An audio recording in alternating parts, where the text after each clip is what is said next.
തിരികെ വാർത്തയിലേക്ക്. വിഘ്നങ്ങൾ അകറ്റുന്ന ഗണപതി ഭഗവാന്റെ തിരു അവതാര ദിനമാണ് ഇന്ന്. ചിങ്ങമാസത്തിലെ വെളുത്തപക്ഷത്തിലെ ചതുർത്ഥി ദിനമായ വിനായക ചതുർത്ഥി ദിവസമായ ഇന്ന് ക്ഷേത്രങ്ങളിൽ വലിയ ഭക്തജന തിരക്ക് തന്നെയാണ് അനുഭവപ്പെട്ടുകൊണ്ടിരിക്കുന്നത്. കൊട്ടാരക്കര ഗണപതി ക്ഷേത്രത്തിനും എം മനോജ് ചേരുകയാണ് വിശേഷങ്ങളുമായി.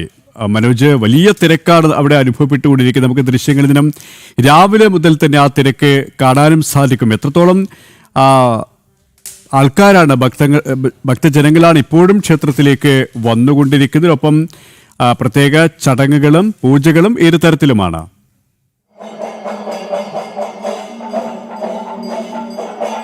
വലിയ തിരക്ക് തന്നെയാണ് കൊട്ടാരക്കര ഈ മഹാഗണപതി ക്ഷേത്രത്തിൽ അനുഭവപ്പെടുന്നത്.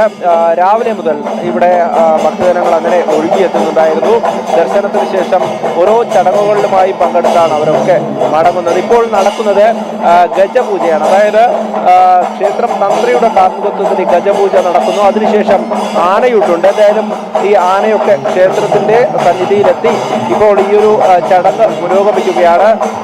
1008 നാളികേരങ്ങളുടെ ഒരു അഷ്ടദ്രവ്യ മഹാഗണപതി ഹോമം ഇന്ന് രാവിലെ നടന്നിരുന്നു. അതിനു പിന്നാലെയാണ് ഇപ്പോൾ വിശേഷാൽ പൂജകൾക്ക് ശേഷം ഇപ്പോൾ ഈ ആനയൂട്ട് നടക്കുന്നത്. ആനയൂട്ടിൽ ഇപ്പോൾ നമുക്ക് ദൃശ്യങ്ങളിലൂടെ കാണാൻ സാധിക്കും. ആനയൂട്ട് പുരോഗമിക്കുകയാണ്. ക്ഷേത്രം തന്ത്രിയും മേൽശാന്തിയും അടക്കം ഈ ചടങ്ങിന് നേതൃത്വം നൽകുന്നു. അവരാണ് കാർമ്മികത്വം വഹിക്കുന്നത്. പഞ്ചവാദ്യ ഘോഷമേളങ്ങളോടുകൂടി തന്നെ അങ്ങനെ ചടങ്ങുകൾ പുരോഗമിക്കുകയാണ്.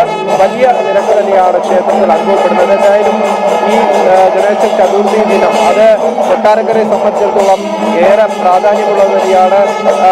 ഈ മഹാഗണപതിയുടെ പേരിൽ, ബാലഗണപതിയുടെ ഒരു പേരിൽ പ്രസിദ്ധമായിട്ടുള്ള ക്ഷേത്രമാണ് കൊട്ടാരക്കര ക്ഷേത്രം. അതുകൊണ്ട് തന്നെ എല്ലാ ഭക്തജനങ്ങളും ഇവിടേക്ക് എന്നും ഈ ദർശനത്തിനായി ഒഴുകിയെത്തുന്നു. എന്നാൽ ഇന്ന് അതിനേക്കാളേറെ വലിയ തിരക്ക് ഈ ക്ഷേത്രത്തിൽ അനുഭവപ്പെടുന്നു എന്നുള്ളതാണ്. ഇനിയും ഇതുമായി ബന്ധപ്പെട്ട മറ്റ് ചടങ്ങുകൾ നടക്കും. ശനിദോഷ പൂജ, അതോടൊപ്പം തന്നെ കളഭാഭിഷേകം അടക്കമുണ്ട്. എന്തായാലും ഇന്ന് എഴുന്നള്ളത്തും ഉണ്ടാകുമെന്നാണ് അറിയിച്ചിട്ടുള്ളത്. ദേവസ്വം ഭാരവാഹികളും അതോടൊപ്പം തന്നെ ക്ഷേത്ര മേൽശാന്തിയും കീഴ്ശാന്തിമാരും ഒക്കെ ഈ ഒരു ചടങ്ങിന് നേതൃത്വം നൽകുകയാണ്. ഇപ്പോൾ ഓരോ ഉരുളകളായി ആനയ്ക്ക് നൽകിക്കൊണ്ട് അങ്ങനെ ഈ ആനയൂട്ട് ഇവിടെ നടന്നിരിക്കുകയാണ്. അതിനു മുമ്പായി തന്നെ ആനയെ ഈ ക്ഷേത്ര സന്നിധിയിൽ എത്തിച്ച് അതായത് ഗണപതിയായി സങ്കല്പിച്ച് തന്നെ ഗജപൂജ നടത്തുന്ന ഈ ചടങ്ങാണ്. അതിനുശേഷമായിരുന്നു ഈ ആനയൂട്ട്. എന്തായാലും ഇനിയും വിപുലമായി തന്നെ ഈ ഒരു ഗണേശ ചതുർത്ഥി ദിനം, വിനായക ചതുർത്ഥി ദിനം ഇവിടെ നടക്കുകയാണ്. എല്ലാ തരത്തിലുള്ള പൂജകളും അതോടൊപ്പം തന്നെ ഭക്തരെത്തുമ്പോൾ അവർക്ക് നൽകുവാനായി, അതായത് നേദിച്ച മോദകമടക്കം ഇവിടെ നൽകുന്നുണ്ട്. എന്തായാലും കൊട്ടാരക്കരയെ സംബന്ധിച്ചിടത്തോളം ഏറെ പ്രത്യേകതയാർന്ന ഒന്ന് തന്നെയാണ് ഈ ക്ഷേത്രത്തിലെ ഉണ്ണിയപ്പം. അതൊക്കെ തന്നെ ഇവിടെ എത്തുന്ന ഭക്തർ അതൊക്കെ പ്രസാദമായി വാങ്ങി മടങ്ങുന്നുണ്ട്. എന്തായാലും പ്രാർത്ഥനയോടുകൂടി ഓരോരുത്തരും അങ്ങനെ വിഘ്നങ്ങൾ അകറ്റുവാൻ, ഗണപതി ഭഗവാനെ ദർശിക്കുവാൻ വേണ്ടി ഇവിടേക്ക് എത്തുന്നുണ്ട്. ഉദ്ദിഷ്ട കാര്യ സാധ്യത്തിനായി, ഐശ്വര്യത്തിനായി അവർ ഈ വിനായക ചതുർത്ഥി ദിനത്തിൽ ഈ ഭഗവാനെ കാണുവാൻ നിരവധി ആളുകൾ എത്തുന്നുണ്ട് എന്നുള്ളതാണ്. എന്തായാലും ചടങ്ങുകൾ പുരോഗമിക്കുകയാണ്. നമ്മളിപ്പോൾ ദൃശ്യങ്ങളിൽ കാണുന്നത് ആ ഗജപൂജ, ആനയൂട്ട് അങ്ങനെ തന്നെ തുടരുകയാണ്. ഇനി അല്പസമയത്തിന് ശേഷം മറ്റ് ചടങ്ങുകൾ നടക്കും. ക്ഷേത്ര സന്നിധിയിൽ ഇപ്പോൾ വാദ്യമേളഘോഷങ്ങളുടെ അകമ്പോടിയോടെയാണ് ഈ ചടങ്ങ് നടക്കുന്നത്. രാവിലെ മുതൽ തന്നെ പൂജകളും വിശേഷാൽ പൂജകളും ഉണ്ടായിരുന്നു. കൊട്ടാരക്കര ഗണപതി ക്ഷേത്രത്തിൽ നിന്നും എം മനോജാണ് വിശദാംശങ്ങൾ നൽകിയത്. ഇടപ്പള്ളി മഹാഗണപതി ക്ഷേത്രത്തിലും വിനായക ചതുർത്ഥിയോടനുബന്ധിച്ച് വിശേഷാൽ പൂജകൾ നടന്നു. വൻ ഭക്തജന തിരക്കാണ് ക്ഷേത്രത്തിൽ അനുഭവപ്പെടുന്നത്. രേഷ്മ ബാബു തയ്യാറാക്കിയ റിപ്പോർട്ടിലേക്ക്. വിനായക ചതുർത്ഥി ദിവസമായ ഇന്ന് എല്ലാ മഹാഗണപതി ക്ഷേത്രങ്ങളിലെയും പോലെ വലിയൊരു ഭക്തജന തിരക്ക് ഇടപ്പള്ളി മഹാഗണപതി ക്ഷേത്രത്തിലും ഉണ്ട്. രാവിലെ മുതൽ തന്നെ നിരവധി സംസ്ഥാനത്തിന്റെ വിവിധ ഭാഗങ്ങളിൽ നിന്നുമുള്ള നിരവധി ഭക്തർ ഇവിടേക്ക് എത്തിച്ചേരുന്നുണ്ട്. ഇടപ്പള്ളി മഹാഗണപതി ക്ഷേത്രം എന്ന് പറയുന്നത് പ്രസിദ്ധമായ ഒരു ക്ഷേത്രമാണ്. എറണാകുളം ജില്ലയിൽ സംബന്ധിച്ച് വളരെ പ്രസിദ്ധമായിട്ടുള്ള, സംസ്ഥാനത്ത് നിന്ന് വിവിധയിടങ്ങളിൽ നിന്ന് എല്ലാ ദിവസവും ഭക്തർ എത്തിച്ചേരുന്ന ഒരു ക്ഷേത്രം. ഇടപ്പള്ളി സ്വരൂപത്തിന്റെ ഭാഗമായിട്ടുള്ള, അതായത് രാജകുടുംബത്തിന്റെ കുടുംബദേവതയാണ് ഇവിടുത്തെ മഹാഗണപതി.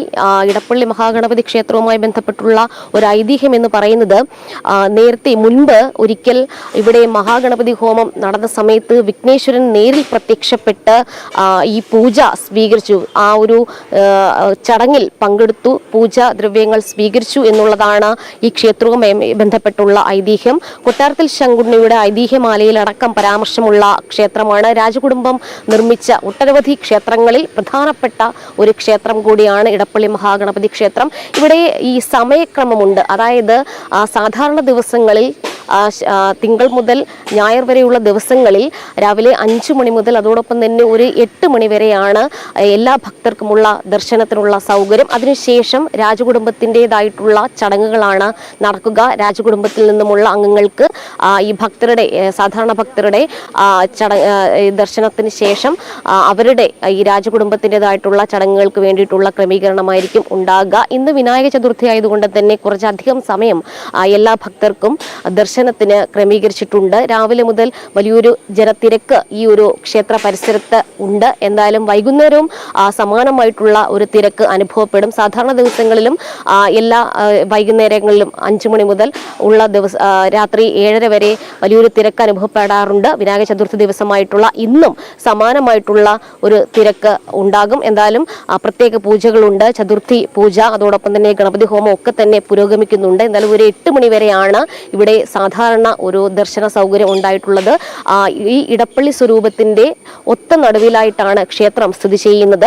കിഴക്കൂട്ട് അഭിമുഖമായിട്ടാണ് മഹാഗണപതി കുടികൊള്ളുന്നത്. എന്തായാലും വലിയൊരു തിരക്ക് ഇടപ്പള്ളി മഹാഗണപതി ക്ഷേത്രത്തിലും ഉണ്ട്.